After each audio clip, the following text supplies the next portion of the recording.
been doing testing in the beginning of some new campaigns and new clients that I've signed, but I think what has worked well, I will share with you today.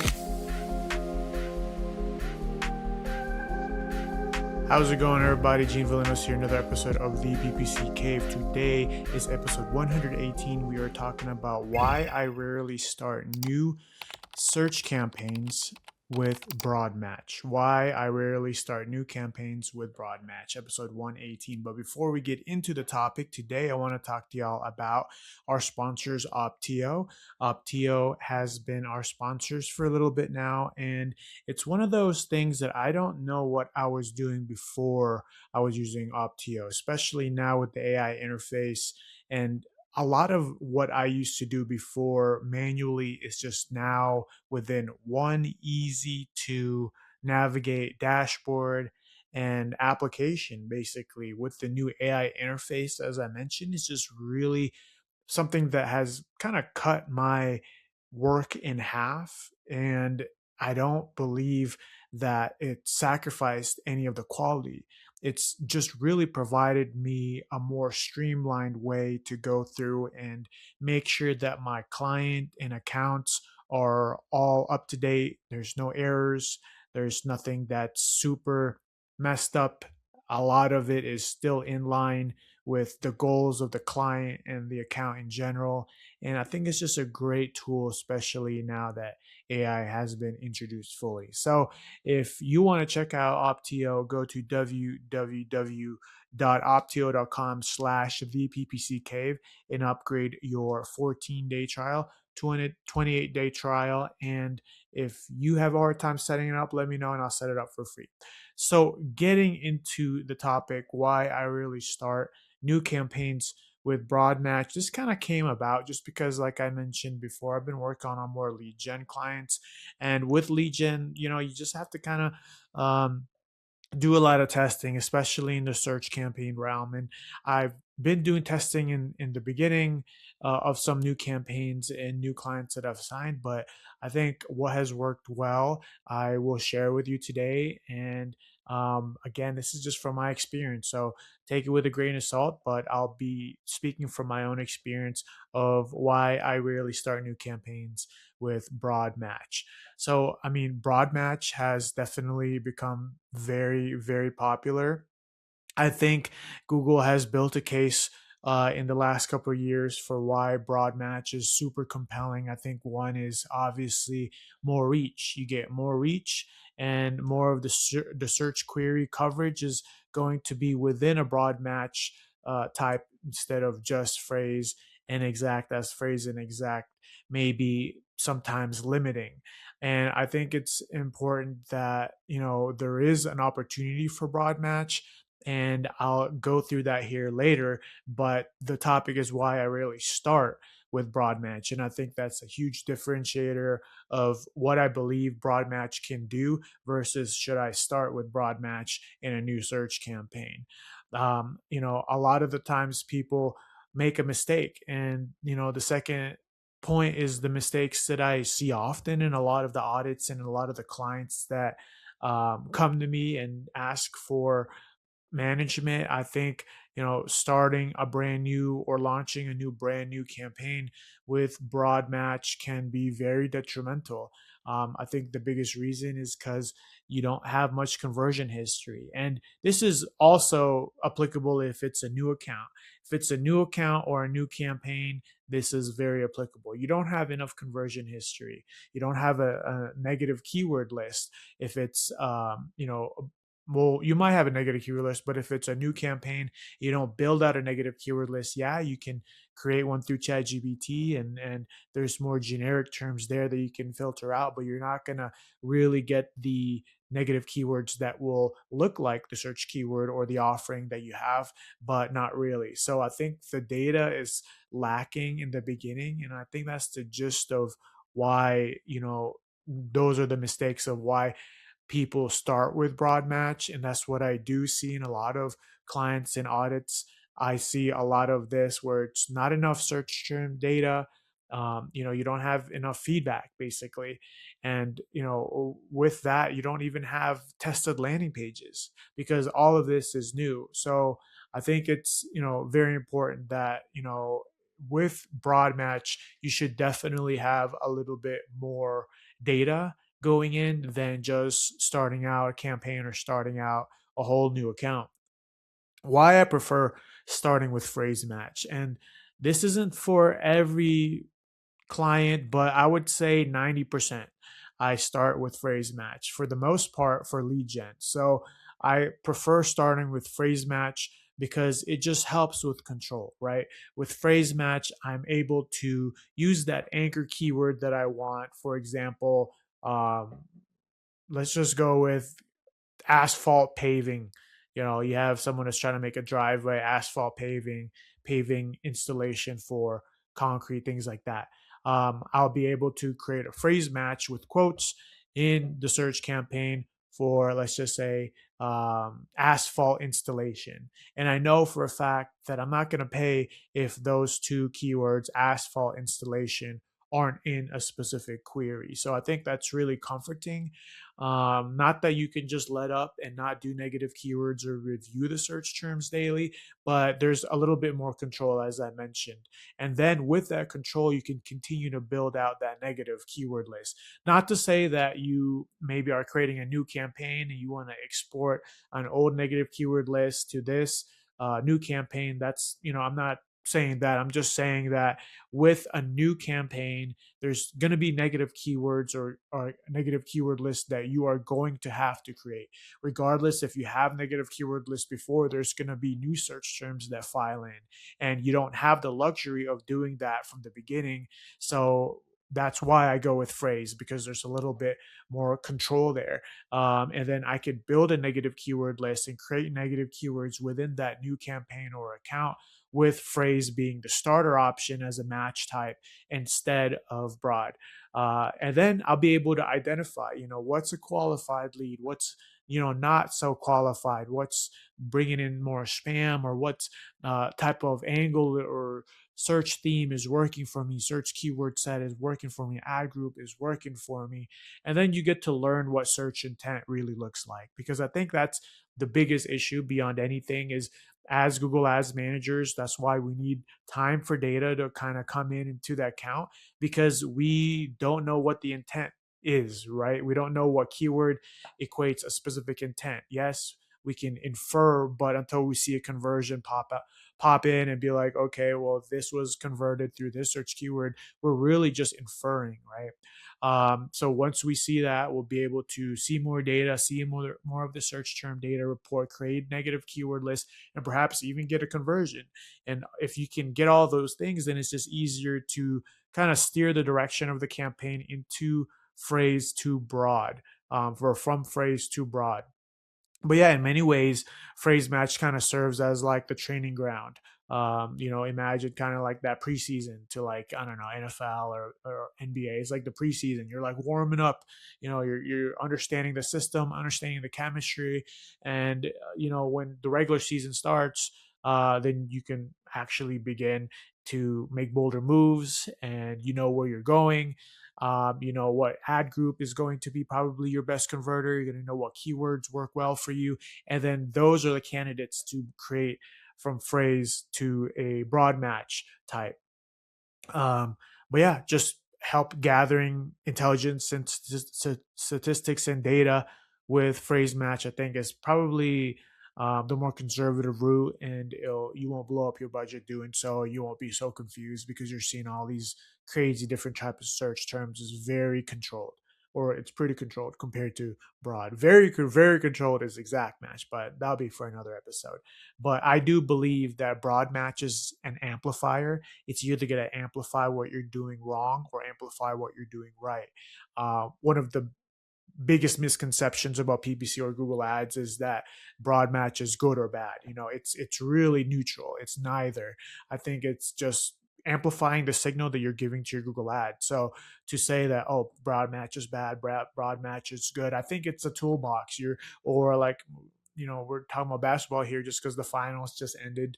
New York Knicks, the bad guys won. So it's like having a couple moves in your bag, right? You have a pump fake, you can, fade away, you could hit a 3-pointer, you could hit a floater, layup, pass it. It's just like everything in Google Ads, any tool the Google Ads gives you, I believe, does have a time or serves a time and purpose. I'm saying for all the campaign types, and in this case, all the phrase match, all the broad match, all the exact match, all the keyword types, all of it has a purpose. There's no good or bad. It's just how are you going to amplify those good signals versus amplifying the bad signals. And some of the good signals that you could have whenever you're starting off with a campaign, maybe perhaps as phrase, and you're maybe looking into like when you can use broad match is if the conversion tracking is set up correctly. You're talking to the client and the leads are coming in. You're getting a lot of the objectives crossed off. That okay, well, I'm getting the right tracking, I have the right conversion tracking, I have the right data coming in, I'm getting feedback from the client. Okay, how do we kind of boost this up without just increasing budget? And a good way to do that is broad match. Some of the bad signals where you kind of want to take a pause and continue on with phrase match and not graduate up to broad match yet is probably like the conversion actions. If you don't even know what is the primary conversion actions or the couple of conversion actions that you really want to focus on, then maybe you don't want to just pour on that broad match type, because you're just going to get a lot of nothing. You're not going to get what you want because you haven't established what you wanted yet in that primary conversion action. And I think understanding that leads into like poor lead quality. If you're getting a lot more lead quality that's poor or spammy or just not the type of people that you really want to reach, and then going from phrase to broad match is not your answer. But yeah, make sure that that is also a signal that you're looking out for. Another bad signal that we talked about earlier is you don't have any negative keywords. You don't have a strategy. You don't know what is a relevant keyword versus an irrelevant keyword. If you don't know that, then broad match is going to bring more confusion and chaos to your Google Ads account, and you're gonna be like a hamster just just running in place basically. Um, but yeah, when you should use broad match or when I would use broad match, I mean, the big thing is there's a couple situations where broad match will make more sense. But I'm more likely to use broad match, especially when obviously the account already has some type of conversion history. It could be a new campaign, but if it has some type of conversion history, then I'll probably be able to still learn from the other campaigns that are going and that are running. I could still kind of extrapolate some of that data, some of that negative keyword list into the new campaign. And it might be okay to use broad match at that point. Making sure that conversion tracking is implemented. Obviously, as we mentioned before, the lead quality data, it's available. It could be qualitative or qualitative data from the client saying that, yep, we are getting what we want here. Negative keyword lists, those are established and ready to go. But and also you have like budget to support testing. I think that's really important. Like if you can test, or if your client is like, okay, this is a good spot to begin to scale up, then that would be a good time for you to use broad match. But yeah, I mean, the offer, the landing page, all of those things have been validated. You know that it works. You know that whatever keyword, ad group, ad is matching the landing page, is matching the offering, i.e., you're getting conversions. Then that would be a good time to scale up and use broad match. My approach. So if they were to ask me like how I do it, I always start with phrase, like I mentioned. I'll launch with phrase match, build the negative keywords very aggressively, and then make negative keyword lists off of that. I even like to stencil different type of negative keyword lists. I don't just put it all in one list. I'll do like brand competitors, irrelevant, out of service, negative keyword lists, or even out of not service, but like out of scope. Like say I'm a concrete asphalt installer. If they're talking about pavers that are little round things that you put on your lawn or a pathway, you could step on them. That's not the same thing as basically creating or fixing a driveway and installing asphalt. I would use that as out of scope, or something that we don't have as a service. That would be its own negative keyword list. Or even like if it was I had a specific location, anything that's out of location. I'll make that a whole new negative keyword list. So making sure you really got the negative keyword list down pat, and you're building the search term analysis, weekly or even like every 2 days you're on that. I think that's the first phase. That's so foundational that you're really looking at that, because you'll be able to tell, okay, in the last 2 or 3 days, the search terms are starting to scope more so towards the query of the search keyword that I'm actually wanting to target. And once I see that, then I'm like, okay, maybe I could kind of sprinkle a little bit more broad match there. But yeah, then phase two, like the second step, would be me expanding from phrase to broad. I'm not just gonna switch all of the phrase match. Say I have 7 phrase match keywords. I'm not just gonna do the variant of 7 different broad match and pause the phrase. I'll introduce broad match little by little. Maybe I'll have 2 keywords. And maybe after a while, you'll start seeing that phrase match, since that broad match kind of takes up that phrase match, that the broad match is starting to get more clicks, and that phrase match is starting to like really like dwindle down and not be shown. Then I could pause here and there, but make sure it's a gradual thing and you're not going from all phrase match to now all broad match. Sprinkle that in, gradually. And then you could scale, obviously you could have full ad groups that are just broad match. If the query is sculpted to what you want and you're getting conversions and your client is happy, then yeah, why not have all broad match? Your negative keyword lists are set up. You're going to get a lot more volume at a lower cost per click.